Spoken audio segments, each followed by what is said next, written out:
नमस्कार मित्रांनो, ओम नमः शिवाय, श्री शिवाय नमस्तुभ्यम. आजच्या व्हिडिओमध्ये आपण 3 प्रश्नांची उत्तरे बघणार आहोत. पहिला प्रश्न आहे, कोणाला पुन्हा पुन्हा मरण येते? दुसरा प्रश्न आहे, जगात आपले सख्खे कोण आहेत? आणि तिसरा प्रश्न आहे, दुःखी होण्याचे सर्वात मोठे कारण कोणते? तर मित्रांनो, हे 3 प्रश्न धर्मराजांनी युधिष्ठिरांना विचारले होते. ही कथा त्यावेळची आहे जेव्हा द्रौपदीसह 5 पांडव हिमालय पर्वतावर गेले होते आणि एकानंतर एक सर्व पांडवांनी आपल्या देहाचा त्याग केला होता. द्रौपदीने सर्वप्रथम आपल्या शरीराचा त्याग केला. असे म्हटले जाते की जेव्हा 5 पांडव चालले होते तेव्हा द्रौपदी वाटेत बेशुद्ध होऊन खाली पडली होती. काहीतरी पडल्याचा आवाज ऐकून भीमाने विचारले, भाऊ, आपल्यापैकी एक जण पडल्यासारखे वाटते. मला एक क्षण थांबू द्या, कोण पडले ते पाहतो. पाहिल्यावर कळले की त्यांची लाडकी द्रौपदी पडली होती. धर्मराज म्हणाले, भीमा, जो पडेल त्याला पडू दे. द्रौपदीशी आपले नाते इतकेच मर्यादित होते. मागे वळून पाहू नको. जगात कोणतीही किंवा कोणीही नातेवाईक आपल्या सोबत येत नाहीत. या धार्मिक मार्गावर माणसाला एकटेच चालावे लागते. भीमाने भावाला विचारले, द्रौपदी आपली आहे. तिच्या सुखासाठी आपण काय काम केले नाही? लाखो लोकांशी युद्ध केले, मग तिची वेदना तुम्हाला का दिसत नाही? तेव्हा धर्मराज म्हणाले, हे भीम, माणसाचा अंत त्याला त्याच्या सर्व पापांची आठवण करून देतो. द्रौपदीने आपल्या 5 जणांमध्ये नेहमीच भेदभाव केला होता. ती तिच्या 5 पतींमध्ये कधीच समानतेने राहिली नाही.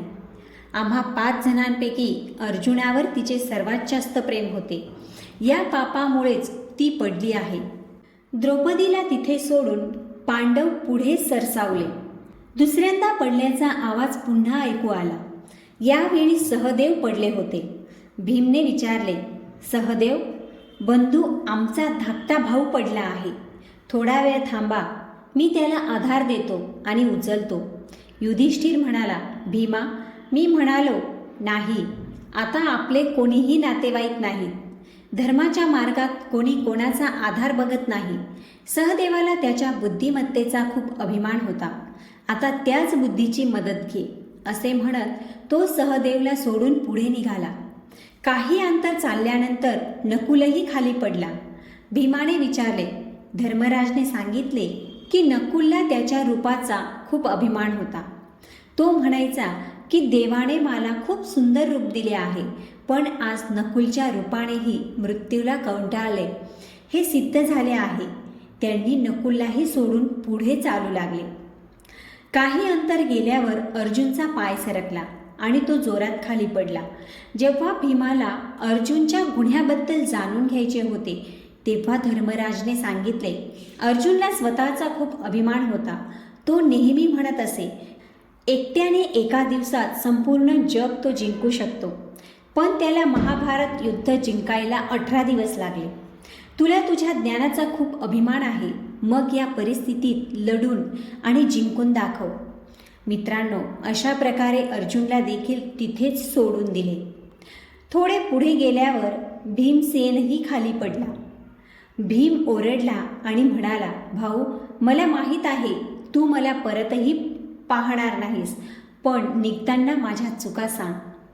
तेव्हा युधिष्ठिर म्हणतो, तुझा दोष हा आहे की तू खूप जेवायचा आणि कधी उपवास केला नाहीस.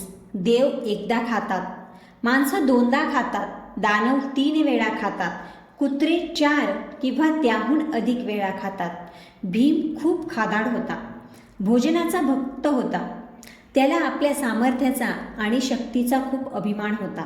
त्यामुळे भीमाचे हे दुर्दैव घडले. भीमानेही आपले शरीर सोडले. आता शेवटी धर्मराज, एक कुत्रा हे 2च उरले. बाकी सगळे एक एक करून निघून गेले. मित्रांनो, शेवट आल्यावर प्रत्येकजण अशा प्रकारे आपल्याला सोडून जातो. फक्त धर्म तुम्हाला सोडत नाही. जो कुत्रा धर्मराज सोबत होता त्याने आयुष्यभर केलेली सत्कृत्य धर्म श्वानाच्या रूपाने त्याच्या सोबत फिरत होती. ज्याप्रमाणे परदेशात राहणाऱ्या माणसाचा ज्ञान हा मित्र असतो, घरात राहणाऱ्या व्यक्तीचा मित्र म्हणजे ती महिला. ज्याप्रमाणे औषध हा रुग्णाचा मित्र असतो, तसेच मरणाऱ्याचा मित्र धर्म आहे. धर्मापेक्षा मोठा कोणी नातेवाईक नाही, जो तुम्हाला मेल्यानंतरही सोडत नाही. बाकी सर्व नातेवाईक तुम्हाला सोडून जातात. मित्रांनो, धर्मराज त्या कुत्र्यासह हिमालयाच्या सर्वोच्च शिखरावर पोहोचला. आजूबाजूला बर्फ होता. तो आपल्या कुत्र्यासह पर्वताच्या सर्वोच्च शिखरावर होता. डोंगराच्या माथ्यावर उभे असताना स्वर्गातून एक विमान आले आणि ते उतरले आणि विमानात बसलेला देवदूत म्हणाला, चला महाराज, विमानात बसा. हे स्वर्गीय विमान तुम्हाला न्यायला आले आहे. देवदूतांचे म्हणणे ऐकून धर्मराज म्हणाले, जेव्हा माझा हा कुत्रा माझ्याबरोबर येईल तेव्हाच मी स्वर्गात जाईन. प्रथम तुम्ही कुत्र्याला विमानात बसवा. देवदूतांनी उत्तर दिले, हा कुत्रा स्वर्गात जाऊ शकत नाही. तुम्ही विमानात बसा. विमान तुमच्यासाठीच आले आहे. धर्मराज म्हणाले, देवदूत, कुत्र्याशिवाय मला स्वर्गात जायचे नाही. एकामागून एक माझे नातेवाईक मला सोडून गेले, पण या कुत्र्याने मला अद्याप सोडले नाही. आणि धर्मानुसार नातेवाईक तोच आहे जो तुम्हाला शेवटपर्यंत सोडत नाही. देवदूत म्हणाले, हे राजा, सत्पुरुषांना स्वर्गात जाण्याचा अधिकार आहे. हा कुत्रा, त्याच्यात पुण्य नाही, तो स्वर्गात कसा जाऊ शकेल? त्याचवेळी धर्मराजाने आपले अर्ध्य पुण्य फळ कुत्र्याला दान केले. त्याने पुण्य बहाल करताच कुत्र्याचे रूपांतर सद्गुरूत झाले. कुत्र्याने धर्मराजांना 3 प्रश्न विचारले. हे पुत्रा, माझा पहिला प्रश्न असा आहे, जगात खरा सक्का कोण? दुसरा प्रश्न आहे की कोणाला पुन्हा पुन्हा मरण येते? आणि तिसरा प्रश्न म्हणजे दुःखी होण्याचे सर्वात मोठे कारण कोणते? तेव्हा धर्मराजने उत्तर दिले, अरे, जगात सक्का धर्म आहे. जो वासनांनी वेढलेला राहतो तो पुन्हा पुन्हा मरत राहतो. जो वासनांपासून मुक्त झाला आहे तो सुखी आहे आणि पूर्ण शांती प्राप्त करतो. निरर्थक आणि अंतहीन इच्छांमुळे अनेक वेळा आपण अनावश्यक चिंता आणि तणावाने वेढले जातो, तर इच्छांचा त्याग करून आपण त्यांच्यापासून सहज मुक्त होऊ शकतो. या संदर्भात मी तुम्हाला एक दशम सांगतो. एक उदाहरण देतो. एक खूप श्रीमंत व्यापारी होता. त्याच्याकडे खूप पैसाही होता. त्याचा व्यवसायही चांगला चालत होता. त्याच्याकडे पुष्कळ पैसा होता आणि तुम्हाला माहीत आहे की जशी संपत्ती वाढते तसा तणावही वाढतो. एके दिवशी व्यापारी आपल्या घरात अस्वस्थ अवस्थेत बसलेला होता. त्याला झोप येत नव्हती. त्याच्या मनात शांतता नव्हती. खूप अस्वस्थता होती. पत्नीने पतीला अस्वस्थ पाहिले म्हणून विचारलं, तुम्हाला काय झाले? आज झोप येत नाही का? तुम्ही कोणत्या काळजीत आहात? पत्नीने वारंवार विचारूनही त्यांनी काहीच सांगितले नाही. दुसऱ्या दिवशीही त्याची तशीच अवस्था झाली होती. तेव्हा पत्नीने आग्रह धरला आणि विचारले की तुम्हाला कशाची चिंता आहे ते सांगा. तेव्हा व्यापारी म्हणाला, मला कशाची चिंता आहे ते विचारू नको. तुम्ही येकाल तर तुमचीही माझ्यासारखीच अवस्था होईल. पण बायकोने आग्रह धरला आणि विचारले की तुम्हाला कशाची काळजी आहे ते सांगावेच लागेल. बायकोच्या आग्रहामुळे तो म्हणाला, प्रिये, एके दिवशी माझ्या मनात आले की माझी सर्व कामे थांबली तर आपली काय अवस्था होईल. मग मी हिशोब केला की आज जर आपला व्यवसाय बंद झाला तर आपल्याकडे 9 पिढ्या आरामात खाऊ शकतील इतके पैसे आहेत. पण त्यानंतरच्या पिढ्यांचं काय होणार? मला काळजी वाटते की 9 पिढ्यांनंतर आपली मुलं काय खातील, त्यांचं घर कसं चालेल. हा विचार करून मला खूप काळजी वाटत आहे. व्यावसायिकाचे म्हणणे ऐकून पत्नी हसली. बायको खूप हुशार होती. ती म्हणाली, ठीक आहे, तुम्ही आता काळजी करू नका. उद्या आपण एका साधूकडे जाऊ. त्याला आपल्या समस्येवर उपाय विचारू. आता तुम्ही निवांत झोपा. मित्रांनो, बायकोचं ऐकून कसं तरी तो झोपी गेला. दुसऱ्या दिवशी जेव्हा ते साधूकडे निघाले तेव्हा बायकोने साधूला देण्यासाठी काही धान्य, काही फळे आणि थोडासा प्रसाद सोबत घेतला. हे बघून नवऱ्याने विचारले, हे सगळे का घेत आहे? मी कालच्या हिशोबात हे सर्व जोडलेले नाही. बायको म्हणाली, हरकत नाही, रोज कुठे जातो आपण साधूकडे, ही फक्त आजची गोष्ट आहे.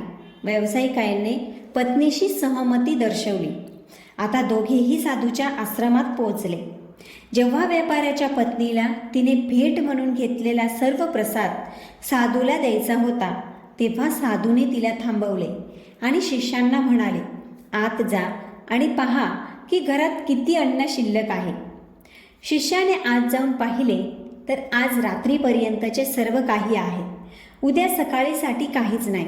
तेव्हा साधू म्हणाले, आम्ही तुमची भेट स्वीकारू शकत नाही, कारण आम्हाला त्याची गरज नाही. सध्या आमच्याकडे जेवायला पुरेसे अन्न आहे. बायको म्हणाली, काही हरकत नाही, तुम्ही हे उद्यासाठी ठेवा. तेव्हा साधू म्हणाले, उद्याची काळजी करू नका, आमचे परमेश्वर उद्याची चिंता करतील. आजसाठी अन्न नसते तर मी नक्कीच ठेवले असते. मित्रांनो, व्यापारी पती पत्नीला म्हणाला, प्रिये, आता जाऊया. बायको म्हणाली, तुम्ही अजून तुमच्या प्रश्नाचे समाधान विचारले नाही. आता त्याची गरज नसल्याचे व्यावसायिकाने सांगितले. मी उपाय शोधला आहे. साधूला उद्याची चिंता नाही आणि मला पुढच्या 9 पिढ्यांची काळजी आहे. हा माझा मूर्खपणा आहे. ज्या दिवशी आपले मन वासनांपासून मुक्त होईल, त्या दिवशी आपल्याला पूर्ण शांती प्राप्त होईल.